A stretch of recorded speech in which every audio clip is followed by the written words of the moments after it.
Hi guys, good morning! Welcome back po dito sa Gandara SRA Channel for Showbiz Update. Ang tatalakayin nga natin ngayon at pag-uusapan mga kakimpaw ay patungkol nga po sa ilang secrets ni Kimi na kanya pong pinagtapat mga kakimpaw at syempre tungkol dito sa plano nila Kim and Paolo sa future. Pero bago pa lahat sa mga hindi pa nakaka-subscribe sa ating channel, pakiclick lang po tayo ng subscribe button at notification bell na riyan sa baba upang mag-updated kayo sa mga susunod nating chika.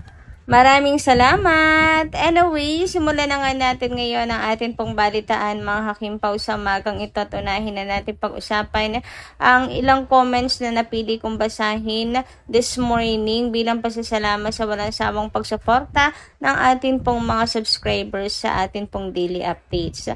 So, ang comment na napili natin ngayon ay mula po kay Miss Annalyn Hicap.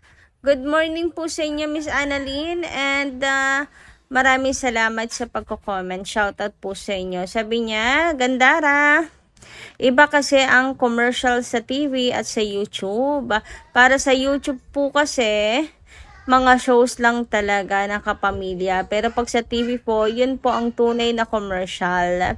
Napakaganda ng takbo ng alibay. Parang Gandara, palapit na tayo ng palapit sa katapusan. Gandara, noong nakaraang araw, nagtampo ako kay Kim dahil kay Kyle. Pero okay na. Kampante talaga ako na may secret married na sila sa LA. Basta ginagalang ako, makikinig sa iba.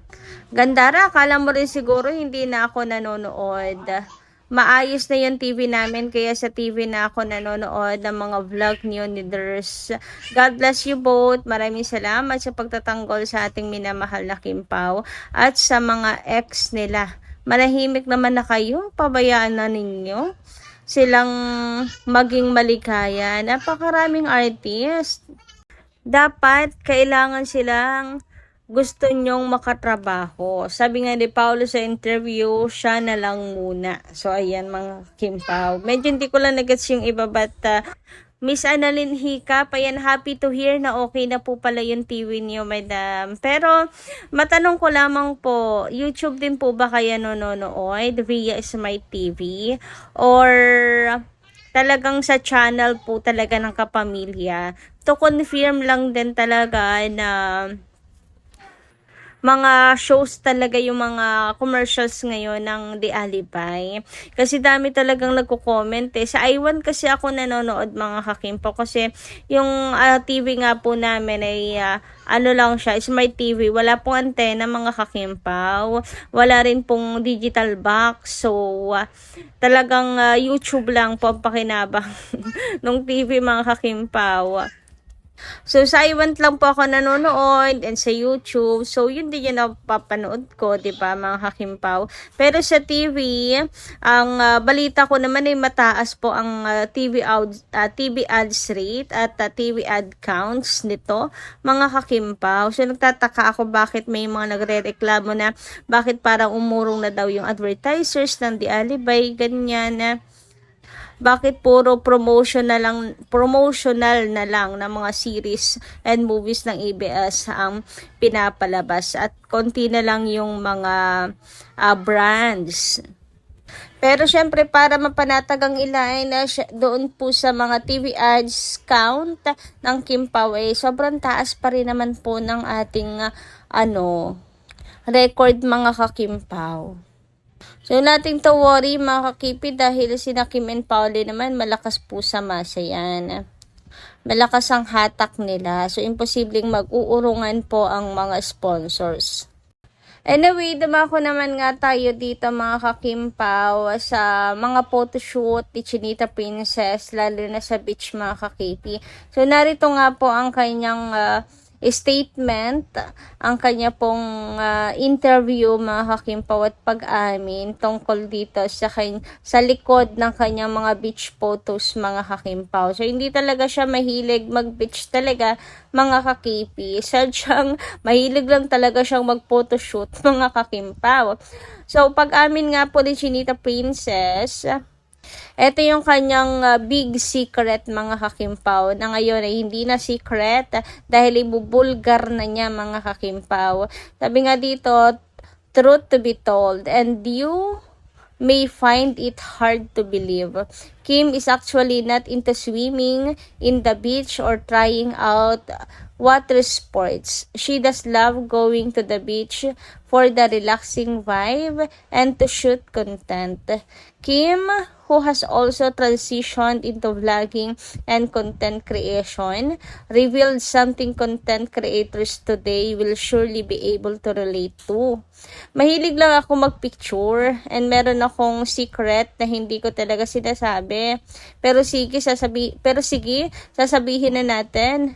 In one day, nagbibihis ako ng 5 swimsuits para magmukhang 5 days ako sa lugar. Kung 3 days lang ako, bibihis ako ng 12 swimwear. So, magbumukha ako madaming days doon.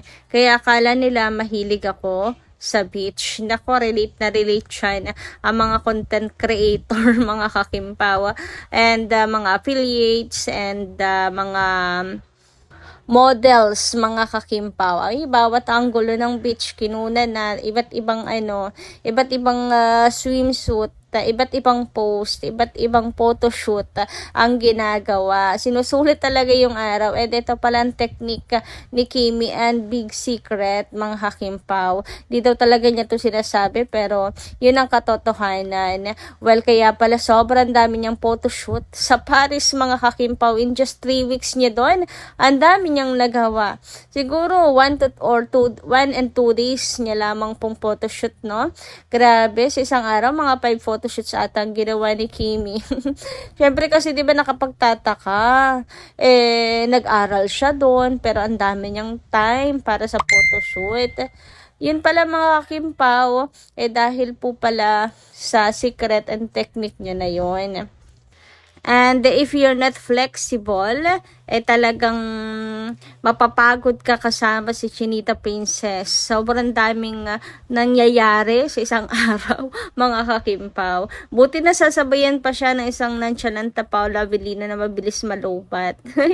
Anyway, speaking of Paula Avellino and Kim Chiu, eto na nga, pag-usapan na po natin ang tungkol nga po dito sa mainit na pinag-uusapan sa social media na kondo ng Kim Pao sa BGC.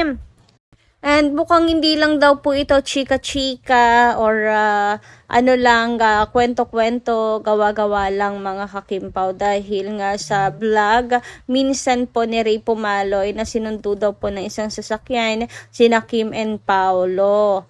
And mukhang iisa na lang daw talaga ang tirahan ng Kim Pao. So baka nga ito daw po yung sa BGC. So ibig sabihin lang daw po nito, mga Kim Pao, nagpaplano talaga sina Kim and Paolo di umano sa future nilang dalawa, mga Kim Pao. Pinagpaplanuhan na nila ang future, and para pagplanuhan ang future, mga kakimpaw, isa lang naman ang ibig sabihin noon, 'di ba? They are really magpartner, mga kakipi. So kalata-kalata nga ito at mainit na pinag-uusapan, mga kakimpaw, sapagkat malaking sampal nga di umano ito sa mukha ng mga bashers nila Kim and Paolo na panay po ang gawa ng issue sa kanilang dalawa. So, eto nga po guys, isa sa mga write-ups, ang dami na pong mga write-ups tungkol dito. Paolo and Kim Chiu may biniling kondo sa BGC. Usap-usapan ngayon ng mga tagahanga ng Kim Pao ang kumakalat na espekulasyon online na umano'y may biniling condominium sina Kim Chiu and Paolo Avellino sa Bonifacio Global City o BGC. Ang nasabing usap-usapan ay nagsimula matapos kumalat ang ilang social media post na nauugnay sa dalawa sa umano'y bagong property investment. Nagsimula ang hinala ng netizens matapos mapansin ang madalas na pagbanggit sa BGC ng ilang blind item at online discussion tungkol sa dalawa.